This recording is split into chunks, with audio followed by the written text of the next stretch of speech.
mag-ipon at ilabas ang ating saloobin sa nangyayari sa gobyerno sa pangunguna ni Martin Romualdez. At kung magmamarcha man tayo doon, attorney, hindi tayo pwedeng hadlangan. Bakit? May permiso tayo sa Malacanang. Tama. Bakit? Wala na. Kung ghost project nga, pinapayagan, di ghost permit, meron din tayo. Yes. Uulitin po natin, kung tayo ay magmamarcha papunta roon, hindi po natin kagustuhan yan. Kagustuhan po ni Bongbong Marcos. Yes. Tandaan nyo, hinihintay lang po natin in play. Okay na ba? Okay, pakinggan po natin. I brought this up. And since this has all been exposed, well, it's actually known to many people, but it has now been exposed to the general public. Do you blame them for going out into the streets? If I wasn't president, I might be out in the streets with them. Of course, they are enraged. Of course, they're angry. I'm angry. We should all be angry because what's happening is not right. Yes, express it. You come, you make your feelings known to these people and make them answerable for the wrongdoings that they have done. Palaman ninyo ang sentimento, palaman ninyo kung paano nila kayo sinaktan, kung paano kayo ninakawan nitong mga ito. Palaman ninyo sa kanila, sigawan ninyo, lahat, gawin ninyo, mag-demonstrate. Just keep it peaceful. Kasi pagka hindi na peaceful, ay mahirap na yan. The police will have to do its duty to maintain peace and order. But to show that you are enraged, to show that you are angry, to show that you are disappointed, to show that you want justice, to show that you want fairness. But I want to show that there's justice. I want to show that there is fairness. I want to hold these people accountable just like they do. So I don't blame them. I don't blame them. Not one bit. Okay, palakpakan po natin si Bongbong Marcos. Kaya ang sigaw po natin, Marcos, lumabas ka na! Marcos, lumabas ka na! Marcos, lumabas ka na! Marcos, lumabas ka na! Marcos, lumabas ka na! Marcos, lumabas ka na! Marcos, lumabas ka na! Marcos, lumabas ka na! Ito po ngayon, para po sa ating mga kapulisan. Siguro naman narinig naman po nila ang pahayag ng ating Pangulo. At nagsalita din po ang kanilang hepe ba yan? Pumapayag din po ang PNP na tayo'y magtipon-tipon. Basta peaceful lang po. Tulad po ng ginagawa natin. So ito po. Pakinggan po natin. Kaya hindi po tayo pwedeng harangin. Oh, ito pa, attorney. Mukhang may sorpresa po sa atin. Sandali, partner. Sige. Ito, lilinawin namin mga kababayan ha. Yung sinisigaw namin kanina o yung sinisigaw natin na Marcos, lumabas ka na. Hindi ibig sabihin nun mga kababayan, lumabas siya sa palasyo. Walang ganon. Hindi natin siya pinabababa sa kanyang pwesto mga kababayan. Ang hinihiling natin sa kanya, lumabas siya, sumampa siya sa etabladong ito at siya mismo ang manawagan sa mga buhaya na nandyan sa loob. Marcos, bumalik ka dito! Punta ka na dito, dali! Bumalik pala, pupunta ka na dito! Ito, pakikinggan po natin, attorney. Pakinggan po natin ang mula sa pamunuan ng kapulisan tungkol sa mensahe po ng mga kapulisan. Patrol, kami pong mga pulis, piling lang po namin sana sa inyo na huwag niyo po sana kami ituring na kaaway. Totoo po, may mga ilan po sa mga sumisira ng aming imahe. Pero huwag niyo po sana kalimutan na marami pa rin po sa amin ang tapat, nagmamahal sa kapayapaan, at galit na galit po sa mali at kasamaan. Lalong-lalo na po doon sa korupsyon. Kaya panawagan po sana namin mga kapatrol sa planong protesta at pagtitipon, huwag niyo po sanang tingnan bilang humahaglang. Nandun po kami hindi para pigilan ang inyong mga boses, magpahayag, kundi pumagitna lamang po para masiguro po namin na maipahayag po ninyo ang inyong salubin sa paraang mapayapa at ligtas. Sabi nga po sa Micah 6:8, He has told you, O man, what is good and what does the Lord require of you, but to do justice, to love, kindness, and to walk humbly near God. Tulad ninyo, gusto rin po namin matapos na ang korupsyon. Gusto namin ng isang mas maayos at magandang kinabukasan para sa ating bayan. Romans 13:4, "For He is God's servant for your good. But if you do wrong, be afraid, for He does not bear the sword in vain." Kaya sana po, sa halip na tingnan po kami bilang hadlang, tingnan niyo po kami bilang katuwang sa laban para sa tama at sa pagtataguyod po ng kapayapaan at katarungan. Ngayon po, sabay-sabay nating isigaw, mabuhay ang mga kapulisan! Mabuhay ang mga kapulisan! Mabuhay ang mga kapulisan! Mabuhay ang mga kapulisan! Alright! Tulad nga po ng sinasabi namin palagi, kami po ay palaging nagpapasalamat sa ating mga kapulisan sapagkat nariyan sila para tayo ay alalayan na matapos natin ang ating programa ng maayos at matiwasay. Ang mga kapulisan po, tulad po namin ng pinapaulit-ulit namin, sila po ay hindi natin kaaway. Sila po ay ating mga kakampi sapagkat sila din po ay ninakawan ng ating mga gobyernong kongresong ito.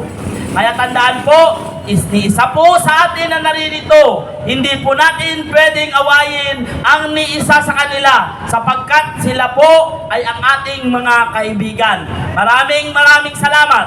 Mabuhay po ang mga kapulisan! Mabuhay! Mabuhay ang kapulisan! Isang masagabong palakpakan para sa ating mga kapulisan! Maraming salamat at kayo naman po. Ito na ang ating pinakahihintay. Unang-unang Gen Z na tatayo sa entablado. Ipagtatanggol ang kabataan Pilipino. Palakpakan natin mula sa Mindanao. Ang kasama ng kabataan, si Pats. Palakpakan natin. Magandang hapon po sa ating lahat, mga kababayan kong Pilipino. Ako po ngayon ay medyo nauubusan ng boses kasi halos lahat ng rally, nandoon kami sumisigaw. Sapagkat kapag naalala namin ang katagang sinabi ni Dr. Jose Rizal na ang kabataan ay pag-asa ng bayan, kung kaya't kami ay lumalaban kasama ninyo sa korupsyon, kaya't tayo ay naparito hindi upang magasik ng lagim o gumawa ng kasamahan laban sa mga kapulisan, sapagkat tayo ay naniniwala na ang mga kapulisan ay nandyan upang tayo ay protektahan. Katulad din po natin sila, ayaw ng korupsyon, gustong mamuhay ng matiwasay at maganda dito sa Pilipinas. Kaya mga kaibigan kong mga Pilipino, isang tabi po muna natin ang mga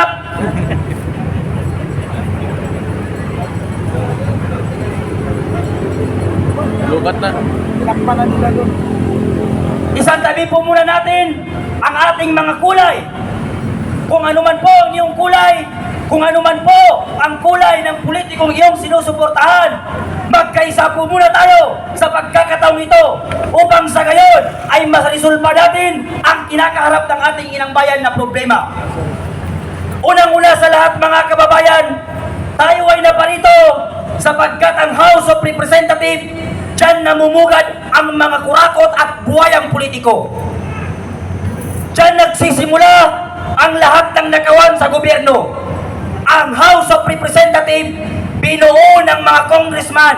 Ang Quad Committee na yan, binuo hindi para sa taong mamamayan, kung hindi binuo para protektahan ang mga politikong magnanakaw. Ngayon, tayo ay naparito upang magkaisa.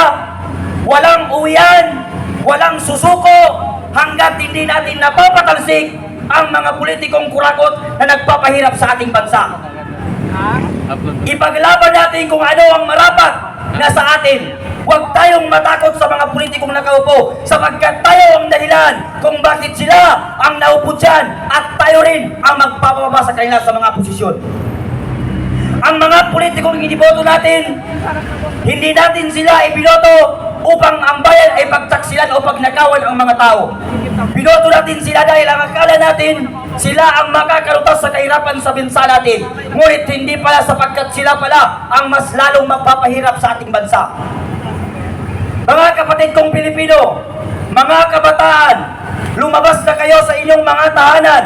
Magsilabas kayo at ipakita natin sa gobyernong ito na ang kabataan ay pag-asa ng bayan. Huwag tayong matakot sa mga politiko na nakaupo dyan na walang ginawa kung hindi magkain at kain at nakawin ang kaban ng bayan. Habang ang mga Pilipino ay naghihirap, habang ang mga Pilipino lumulusong sa baha, ang mga politikong binoto natin at ang kanilang anak nasa ibang bansa at nagpapakasarap sa kaban ng bayan.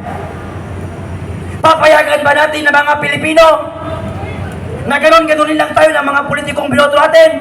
Habang ang mga estudyante lumulusong sa baha, nagpapakahirap, habang ang mga magulang nila nagtatrabaho ng 24 hours para lang may pambili ng uniform, para may pambaho ng kanilang mga anak, ang pera ng kaban ng bayan, ang pera ng taong bayan, ginagastos ng mga anak na politiko na nagpipiling prinsesa at nagpipiling hari.